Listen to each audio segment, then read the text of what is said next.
Welcome back to the SR Challenge Beginner's Guide. In the last episode, we went through and we did Chapter 2 along with an extra mission, and we covered experience potions and got ourselves a scripted SR unit plus an R unit, covered a little bit about party additions and whatnot. In this episode, we're going to be looking at our first boss challenge. I know we had something very similar earlier on, but this one is going to be a full-on boss. So, let's get to it. First, we need to fight this foe.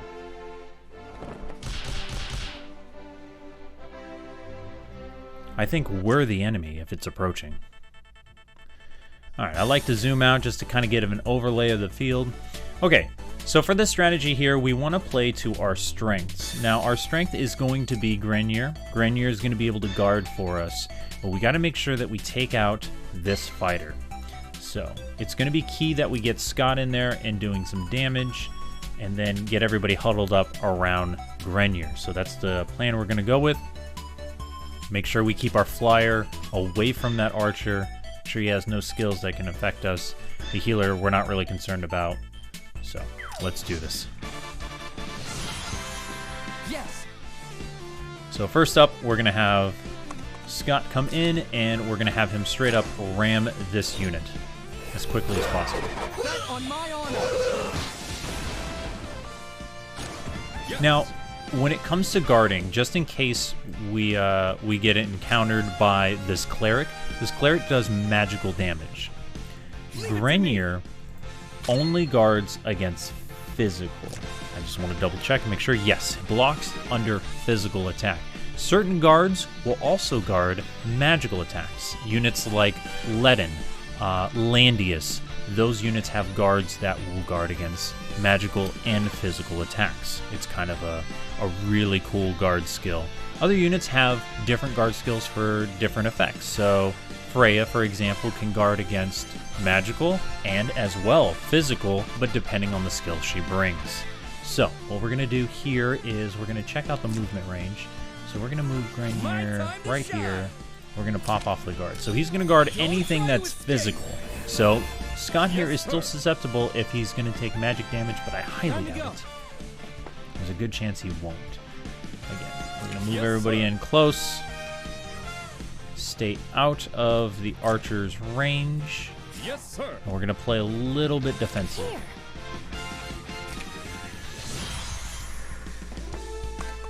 Cool. So we don't take any damage from the range unit, which is nice. That unit goes down rather simply. There are no hidden objects in this map. So if you're like, oh, Aegis, you haven't even talked about any hidden objects. We haven't encountered one yet. Don't worry. I will keep you updated. Alright. So now that the cavalry unit is out of the way, we need to double check. Now, you always want to be careful. Again, these characters, early on, no skills. But if you see a unit, and if they have any effect, sort of like what Grenier has, he has this yellow glow going on, double check the unit. You want to make sure that they don't have any stats going on. Case in point, here we can check what stats, or not stats, my apologies, what elements are kind of going on as far as not like fire, water, but more of an element of what ability is or skill is activated on the unit. So right now, if you click on the bar just above with the unit's active skills or whatnot, it'll give you a description of what skills are available, or not available, but being used on the unit itself. So right now, Grenier is able to take physical damage within 2 range, and then also his buff, or his talent went off, which increases attack and defense by 5%. So, with that, we're just going to go in and start hitting things. So we're pretty much done with this fight. Rather simple. Grenier was not able to take it out. I'm ready. Time to go. We're going to have Matthew come in, because we have other units here that can catch up to the other units on the other side. Exactly. So because Scott is weak to Lancers, because he's a cavalry unit, we want to avoid using him to fight the Lancers. So we're going to have him go in against this archer here, take out the archer. Yes. And then we're going to have Lance come in. Hopefully Lance does enough damage. Ooh, just barely. 666. Oh, Mark of the Devil. You devil, you. Maybe he has a devil gene. All right, we got another team experience. It's more more stamina for us. We can't seem to fight the stamina. It keeps going up. We want it to go down. So here they're talking about the harbor being shut down, and this is where we're having our first boss encounter.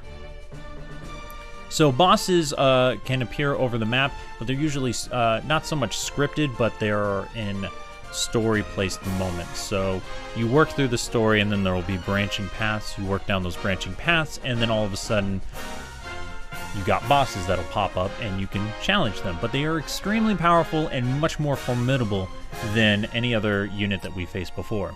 And sometimes they come with feats. So why don't we check that out in a moment? We did get a feat here. Oh, complete 5 world events? Sure. I don't think we have anything else. Path of Light's not showing us anything new, so I think we can go about leveling up units. You know what? Nah, I think we're good. Just gonna go right in. Alright, so the blockade at the fishing port is deprived of fishermen of their livelihoods. How dare they? Ooh, we need to kill them all. That's only the right recourse. Let's go defeat those terrible soldiers. These are the rewards we're gonna get. They recommend level 7. We're at level 7 now, so let's do it. Okay. So here we have our first boss mission. So with our first boss mission, we want to make sure that we're putting our units in the right spot. I think we can move, yeah, we can move our units around now. So even though we don't have anybody else waiting to be put into play, we do have units that we can kind of move around. So we can, like, let's say most of the units are actually in a good spot. We can move Scott down here. So Scott can take out this unit right here. And we can even move. Can we count the spaces? Nope, see, that's not enough. That wouldn't be enough. We want Scott down there. And here's not going to be enough down there, but we can move him up over here. He can block that area. And Matthew can come in and he can attack that. And yeah, that'll work. Looks pretty good to me. We can come up over here. We can see if there's any feats. There's no feats. So let's start the match. Our goal is to defeat the army. We have 15 turns to do it. Alright, so they're talking about how bad the men are. We need to kill them. We're not gonna lock them up. We're not gonna throw them in jail for that. We're gonna kill them. Okay, so first off, we're gonna start with let's see. We actually want to be careful because this unit can move down here and attack Scott. I didn't think about that. Now that we've started the match, well, here we go. We're gonna actually move Scott up here. Yes. We're gonna play defensive on this first turn. My time to shine. Go ahead and activate his guard skill. Take this. Yes. Move Almeida right behind Scott there. Go ahead and let's move you there. And we're gonna have Matthew go in. He's gonna YOLO this. He's gonna Leroy Jenkins, but he's got a plan, and he takes out the unit. So of course he's gonna take a little bit of recourse damage for that. Yeah. Ooh, the crit's not nice. Don't play that way. The units didn't move, so sometimes units move, sometimes units don't move. You just gotta anticipate for any type of scenario. Time to go. Okay, so for this regard, we are going to heal Matthew. Here. So we'll get the heal on Matthew because we want to make sure he takes out this archer. If he can take out this archer, we're going to be in a little bit better position. Time to go. Hopefully he can. Comes in, and not quite. Yes. Okay, so for that, we're going to actually have Grenier come in, and we're still going to hold the units back. We don't want to go too far into this. So we're gonna have a little bit of a brawl fest going on.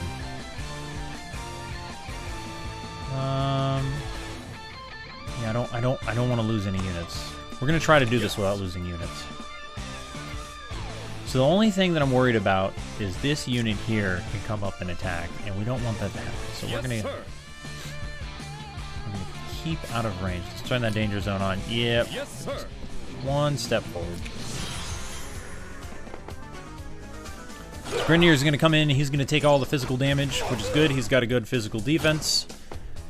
Plus that it accumulates all the physical damage into one area, and then we can heal that one unit instead of healing a bunch of units. Fortunately, he's getting... Oh, okay, so we weren't able to pull that off. Damn it. That was my bad. I didn't check the skills. Again, these boss maps are a little bit harder. We can do this without losing a unit, but we're just gonna push forward. So this this skill here has a 1-turn cooldown. That's your cooldown stat there. The single range is basically I'm not really sure what that is. If you know what this is, please tell me in the comments. And then this is your range. So from the caster, you have 2 range, 1, 2. You can shoot 2 range. With that said, now we need to figure out how we're gonna do this. Let's go ahead. We're gonna have Matthew come in, take out this unit, please. Yes. Okay, good. Okay, now we can kind of do some stuff here. Let's go ahead and take out that mage because if he gets Thunder back, we're gonna be in a lot of trouble. I will not let you escape here. Good. Okay. And that was it. We only needed to take out the commander. Should have read the rules. Now, you're not going to lose on any experience. So, even though I didn't take out all the other units, it's not that you get experience for each unit. It's experience based off of the level. So, since we cleared the level, everybody gets 66 experience. You wouldn't get, 82 experience if you beat everybody up. It's all the same every time.